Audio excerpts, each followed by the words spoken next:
This is Remo Daily, your daily dose of inspiration.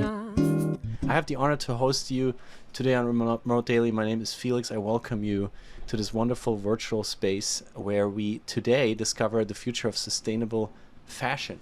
We have the founder of CEO and FABSCRAP with us. It's a company that provides convenient pickup and recycling of fabric scraps from fashion companies and creates opportunities for reuse. How that looks like, we'll find out. Welcome, Jessica Schreiber. Jessica, thank you for being here. Welcome to the space. Hi, thanks for having me. Jessica, you describe yourself as a trash nerd. So this is the first time I've heard this term. Would you please mind explaining to us what that means? What is a trash nerd? Sure. I think that was how I felt coming from waste management and being very, very interested in how trash moves, why people throw away what they do, and entering very fashion-filled spaces.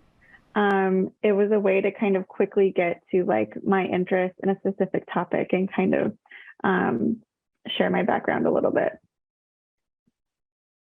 So how did you transition from managing city trash in New York City into sustainability within the fashion industry? Sort of a slow process, but when I started at the Department of Sanitation, I was overseeing the city's clothing recycling program. Oh, wow. Okay. And so over time, as that program grew, anytime there were questions about what should happen with fabric waste in New York City, they would end up in my inbox. And then as companies started to become more aware of the textile waste they were throwing away, I was sort of working with them from the Department of Sanitation. And that was really my intro into fashion. Fascinating. So this whole clothing recycling program that you described that landed in your inbox, they didn't accept fabric though when you started FABSCRAP. Why is that? Is it like the famous New York City bed bug that prevented that from happening? What was the problem? No, so it's actually it has to do with the way that the city government handles trash in New York City. So when I started at the Department of Sanitation in 2012, they were just launching their clothing recycling program, Refashion NYC, which put donation bins in basements and laundry rooms of apartment buildings. And that was really meant for residents to be able to donate from home their used clothing, used home goods, used shoes, accessories, handbags, etc. But what was happening was businesses also wanted to recycle their textile waste, and the city does not handle business waste at all. It only handles residential waste. So the city was placing these bins in apartment buildings all over the city, but then businesses wanted to know what they should be doing, and there really wasn't a good answer for them. It really wasn't a good fit with the city's program, and so that's why those two things are a little more separate. And okay, got it. So New York City, as we all call it, it has so many nicknames. One of them is fashion capital of the world. And Liz and I were preparing for the session, and Liz dug up a number, fashion retail market report from 2022. It's worth $15 billion in sales annually, just New York City's fashion industry alone. It's massive. And therefore, I assume that the trash we're talking about, the waste, is also massive. Can you give us an idea of how much stuff the fashion industry in New York City is throwing away every year? Sure. So this I'll take from my time at sanitation, and we'll just talk about like what residents throw away. So like you and me using clothing and then where it goes. So in 2013, the city did a study that just examined what's in New York City's waste. What are people throwing away? And that study found that 6 to 7% of New York City's waste is clothing and shoes and accessories. And 6 to 7% doesn't sound like that much, but it's 200,000 tons a year, which is 14 times the weight of the Brooklyn Bridge. And that's just New York City's 5 boroughs. That's every single year. So it's a massive amount of weight. When I left sanitation in 2015, 2016, we were picking up 250,000 pounds a month in used clothing, discarded clothing, and home goods, shoes, etc. And to counter your economic number, if you look at just what the city spends to pick trash up from the curb and bring it to a transfer station. So we're not even talking about the full recycling process or the whole Department of Sanitation, but just picking up used and discarded materials. 6% of that budget, which would be 6% of the and is textiles, is $60 million a year. So there's a massive amount of fabric waste going to landfill, and it's at economic cost. And I mean, being a New Yorker, there's so many things I would rather that money be spent on than discarding clothing. So yeah, there's quite a bit of material that goes straight to landfill. Just to recap that number, you said four times the Brooklyn Bridge? 14. 14 times. 14 times the weight of the Brooklyn Bridge, which is granite and limestone steel cables. The bridge itself can hold up like 90,000 pounds. So we would need 2+ Brooklyn bridges just to hold up the weight of the clothing that New York City throws away every year. Okay, so what I mean, this is mind blowing. What I find so exciting about, and many things so exciting about FABSCRAP, but one thing that I really appreciate is how you created a platform for everybody to be a part of. In fact, preparing for the session, and Liz and I were talking. Liz said, "Oh yeah, a friend of mine just volunteered with them. Was super excited about it." So Liz is now going to screen share for us the process of how you actually do it, and how you involve everyone who wants to be involved in the process. And you actually, I think at this point, couldn't even run it anymore without the many volunteers that you have on site. So please help us for a moment and take us into the world of FABSCRAP. How does it work? Sure. So FABSCRAP works specifically with fashion companies. So we're not picking up the used clothing and used home goods that like you and I would toss, but we're picking up what businesses throw away. So if we start at the top with recycling, businesses sign up for service. We're working with 750 fashion companies now, and we're picking up their unwanted and unused design materials. So rolls of fabric, swatches of fabric, mock-up garments, etc. We weigh all of that as it comes in. We're very data focused, and we sort it with volunteer help. Volunteer is open to the public. You don't need any prior knowledge. It's a really great way to learn about fashion, learn about fabrics, to see behind the scenes. And we're really sorting for what can be reused and what can be recycled, and pulling out anything that can't be. And our goal is to reuse as much as possible. So we have 2 thrift stores and an online store where all of this usable, beautiful fabric is available to the public at 30 to 60% below retail. So essentially a fabric thrift store, which for fashion students, for artists, for crafters, creators, all of the costume designers on Broadway, puppet masters, etc., set designers, it's a really great way to find high quality fabrics. They're just lower quantities. And so we're really trying to redistribute as much of this material as possible. And hopefully the people who are using this fabric to begin the cycle again are recycling their scraps with us as well. And what is too small to be reused gets shredded and becomes insulation, carpet padding, mattress stuffing.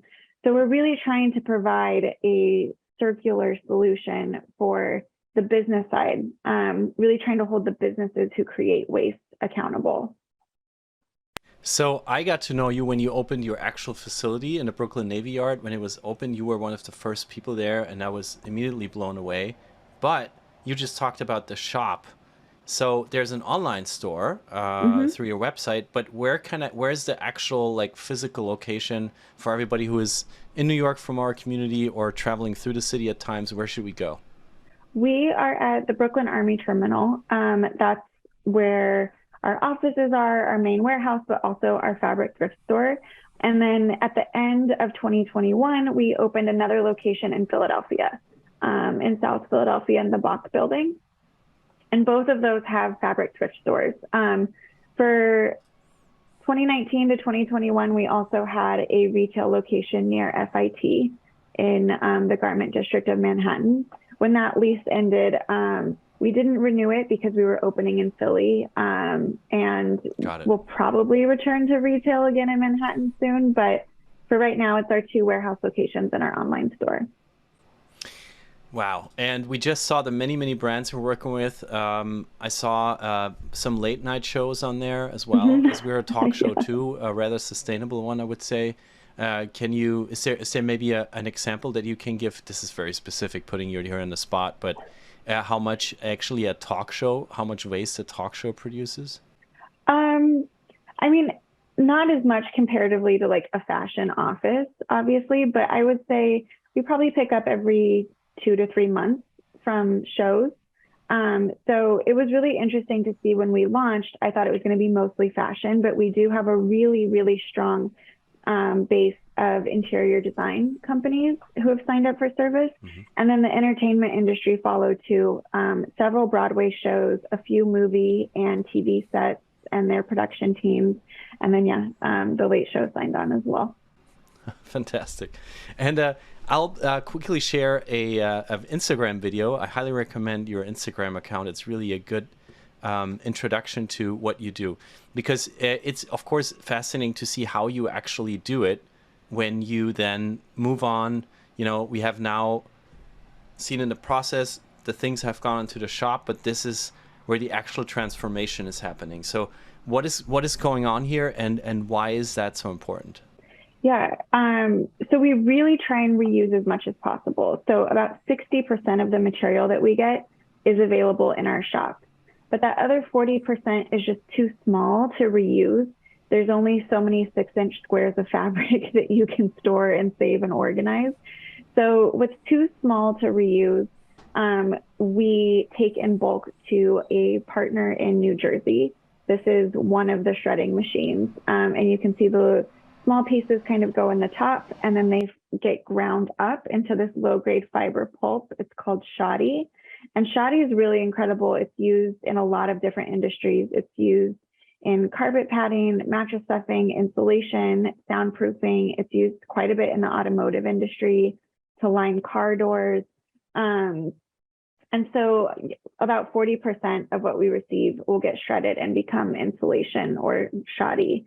It's not totally recycling. Perfect recycling would be fabric back into fabric, but this is a really solid way to extend the life of these fibers for hopefully another decade as insulation or carpet padding.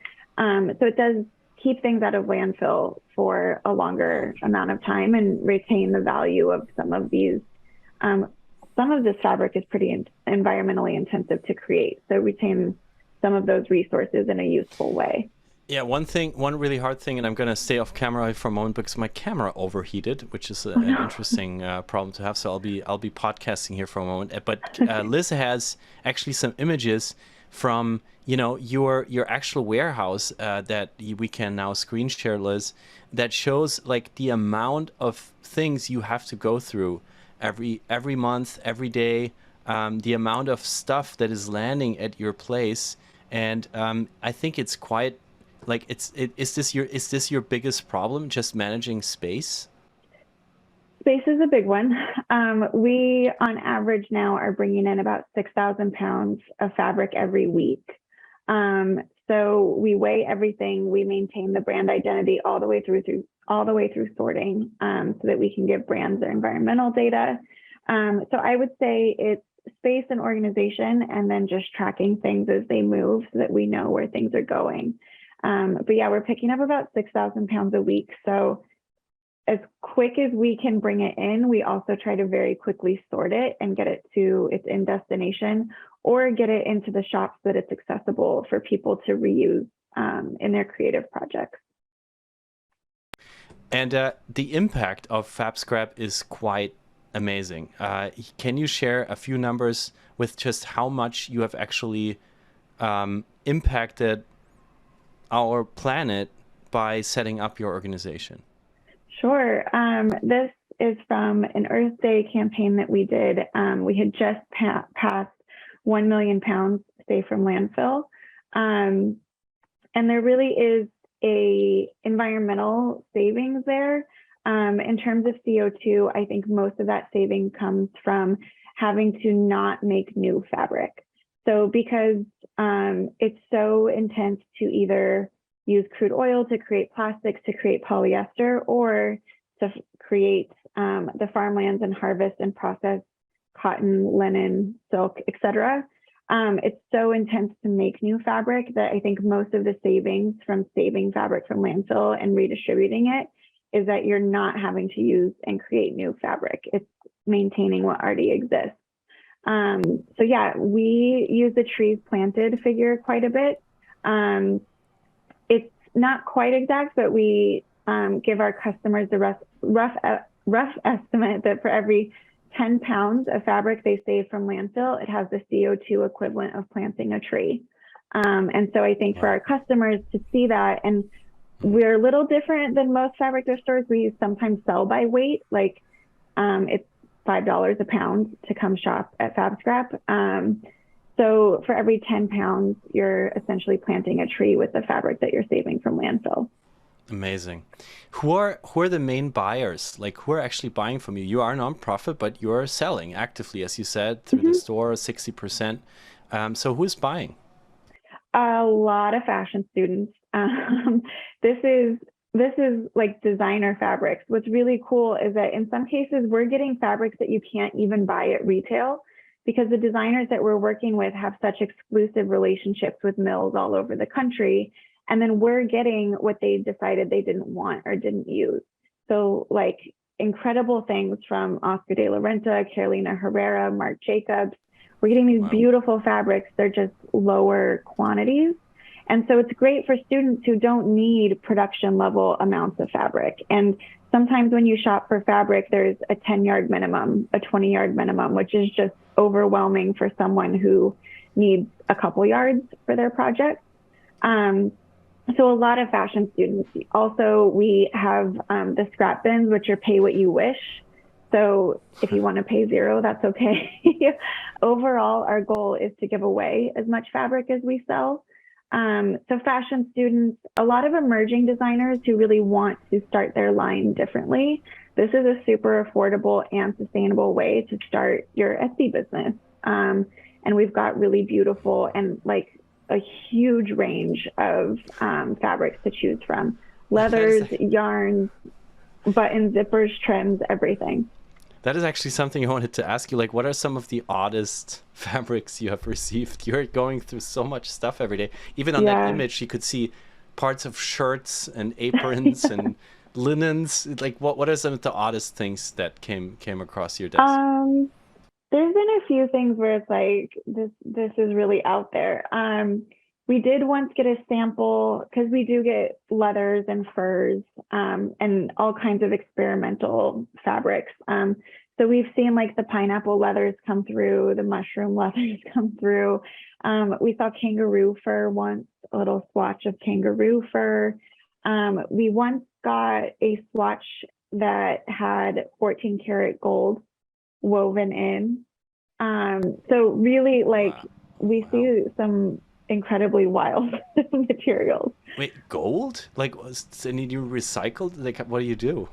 I mean, I kept that particular splash.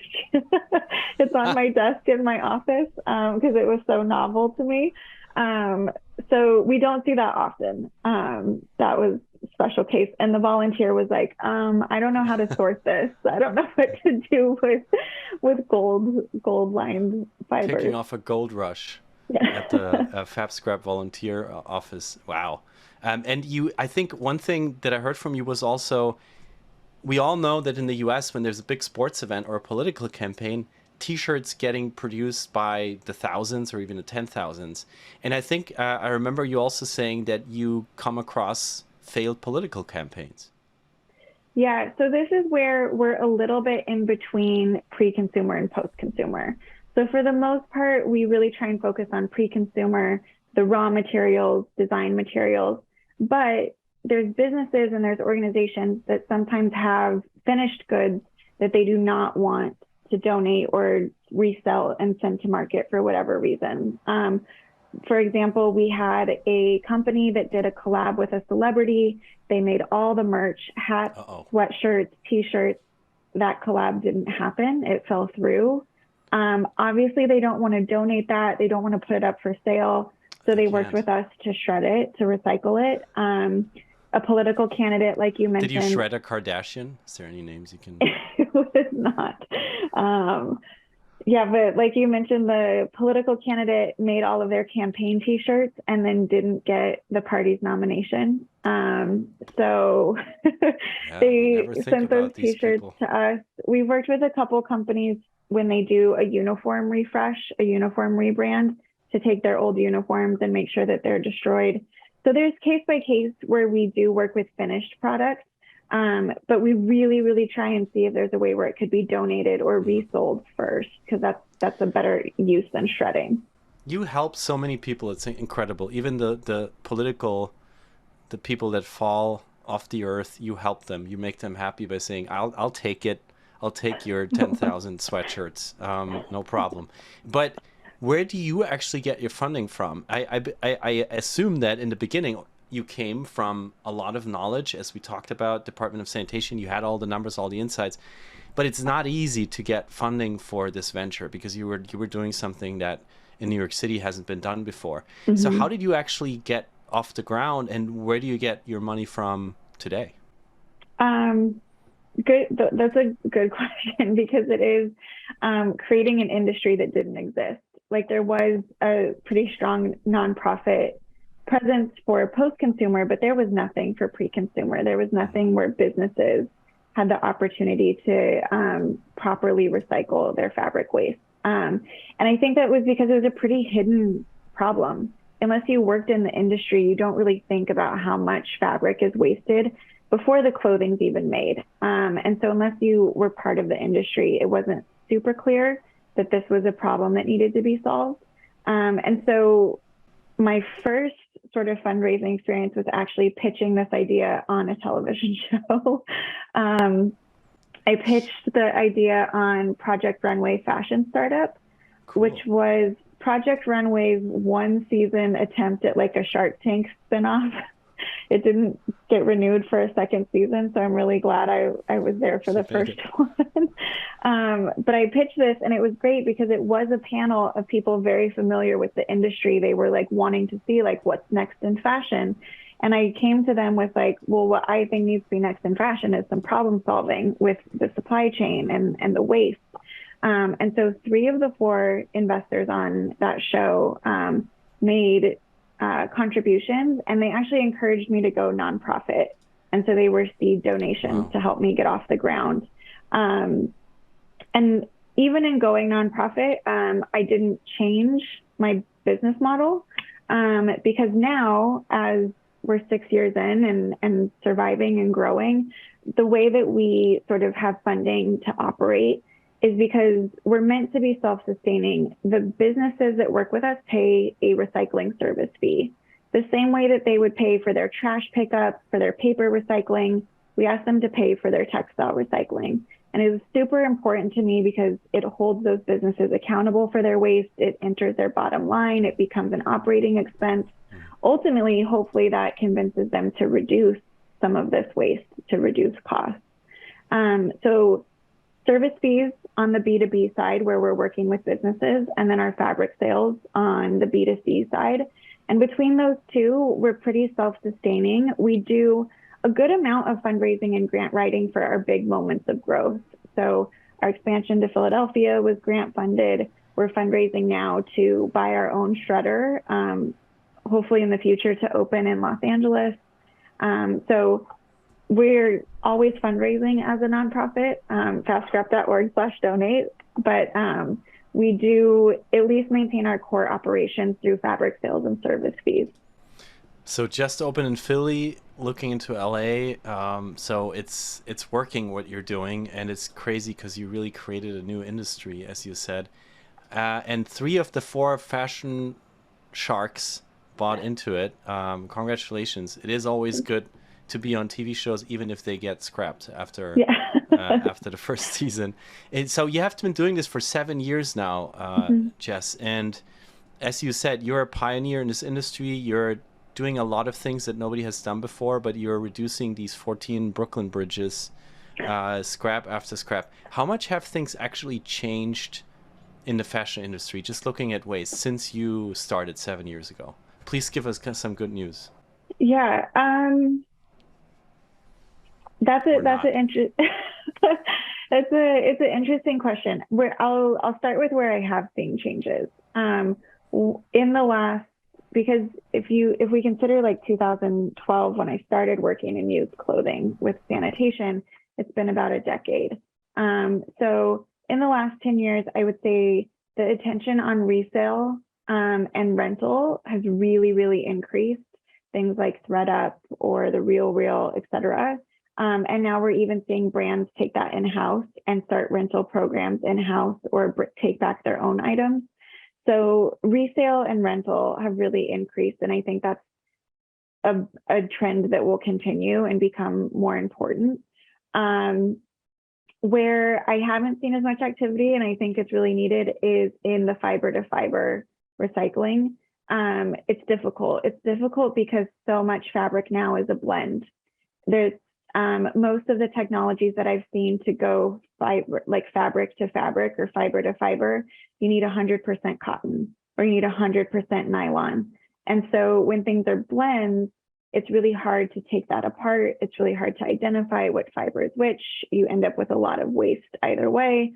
And so I think that's where, if I could go back to school and study materials engineering, mechanical engineering, I would look at fibers. I would look at replacements for spandex because you can't recycle spandex. I would start looking at innovative fibers that don't necessarily need plastic. I think the trend toward polyesters is really troubling in terms of where we're seeing microplastics in our environment. So I think there's a lot of work to be done. There's some exciting technologies in development. They just move kind of slow.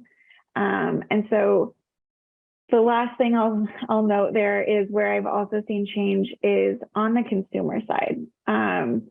A lot of brands have signed up to work with FABSCRAP and recycle their fabric through FABSCRAP, but the sense that I'm getting is that's coming from consumers asking questions and consumers really wanting to know, like, what does this company do that is good for the planet, that is good for people, that is socially responsible? And companies want to have answers for them. And so starting with FABSCRAP, which is super internal, you get great data, you get shareable statistics, is an easy first step. And then we can start to have more conversations about where other things can be changed. May I ask, as a consumer, where do you buy? Like when you have a beautiful, you're wearing this very cool shirt right now, and like where do you get your own clothes these days? It's really hard for me to shop.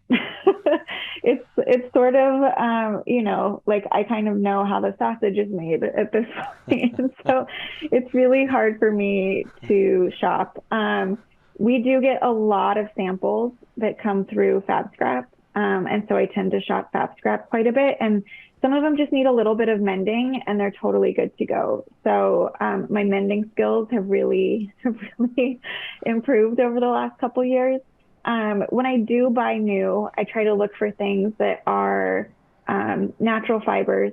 It's hard, but there's some companies now that like you can search for jeans with no spandex in them. Okay. So I try and look at the fiber when I buy new, and I try and think about like how many times will I wear this. But I really like thrift stores are great, FABSCRAP is great, and swaps. Do you have a favorite thrift store in the city?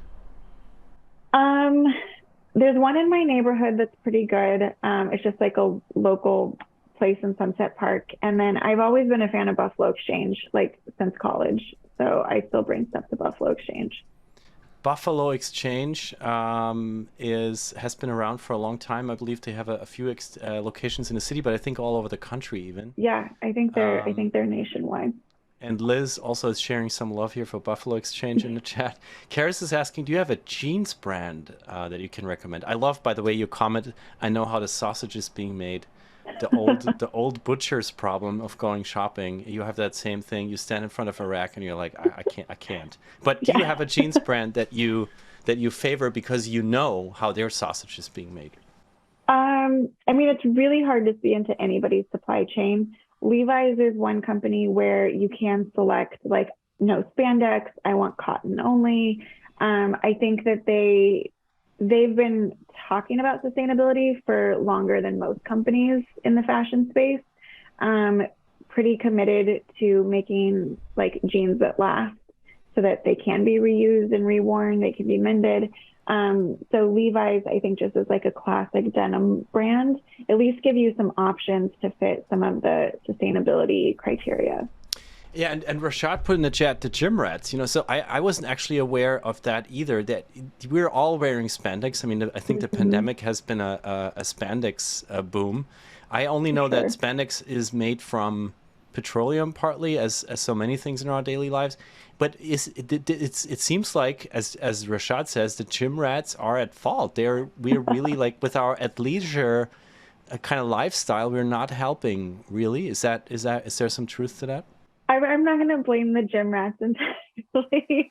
The reason that spandex is really problematic, even in our shredding process, we can't shred spandex, is because spandex, lycra, elastic, elastane, those aren't fibers. They're additives to the fiber that give it that stretch. And so in the shredding process, where there's a lot of heat generated, those like additives melt and it becomes a problem. And so we can take like some percentage of spandex in that process, like I would say like maybe 5% and less. But overall, to avoid it where you can, because it does render the garment mostly unrecyclable. And it's really interesting now what has spandex in it, because yeah, like athleisure has really just made things like stretch for comfort. It's also a little bit of a cheat because it means that so many companies now don't have to focus on a great fit. So if your chinos have some stretch in them, the cut and the fit doesn't have to be so tailored to every person. And so that's another reason why it's so prolific, is because it does give a lot of leeway on getting the fit right.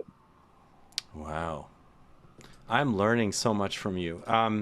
Stella McCartney, who everybody knows since she was a baby because she's Paul McCartney's daughter, is an institution in the fashion industry, and as a designer, but also as an activist.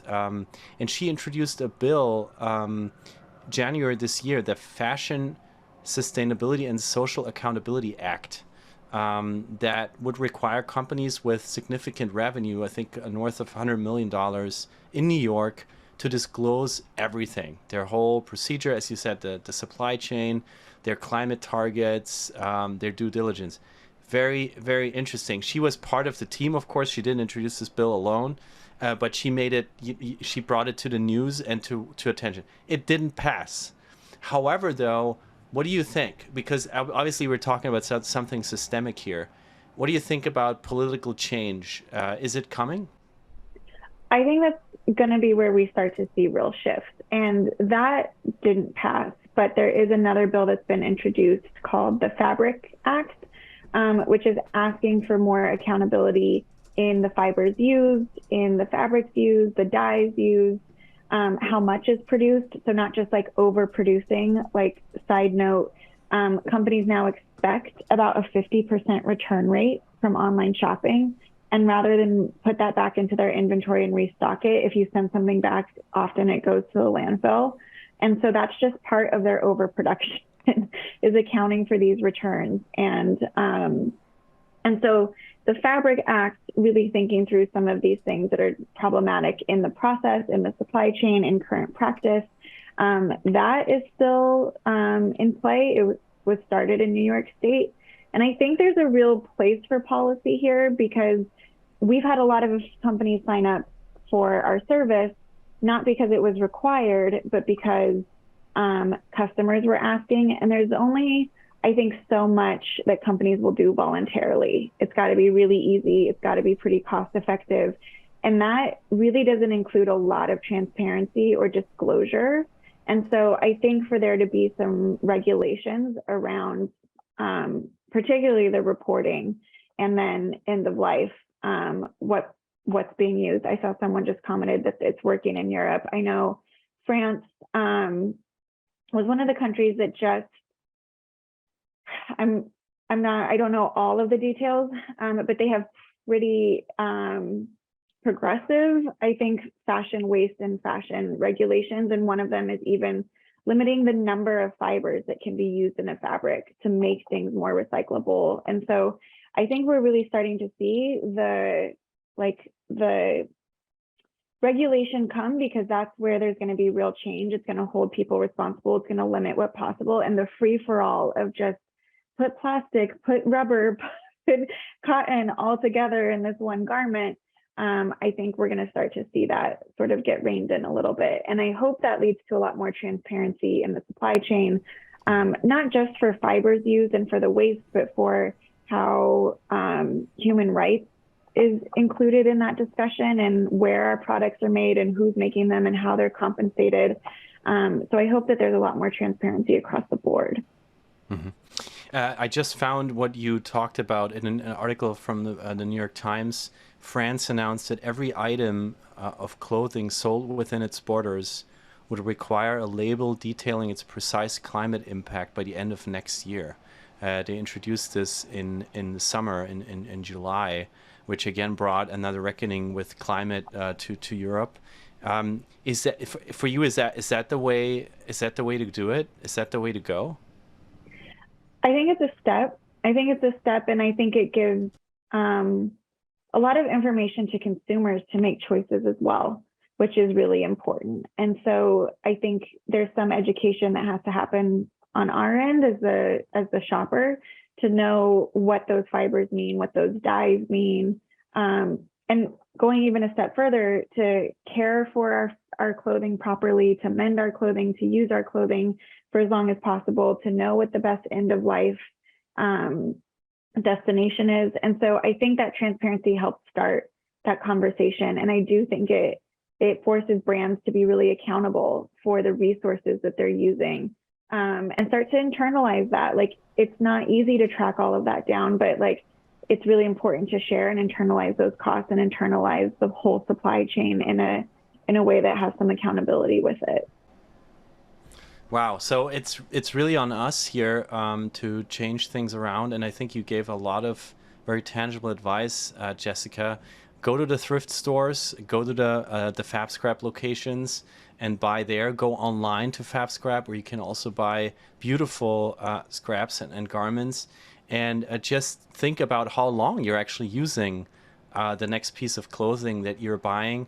And maybe also go to Buffalo and others that are really all across the country and try to make a new system work.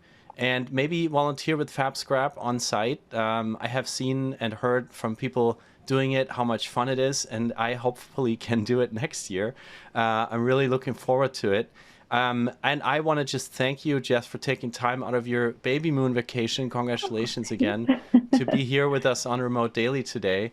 For everybody who has their camera on, we'll just share some applause here for Jessica Schreiber, our amazing guest today.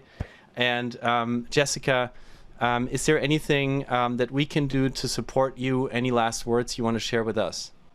No, I mean, thank you for having me. It's always great to kind of talk about what we do and share how businesses can be held more accountable.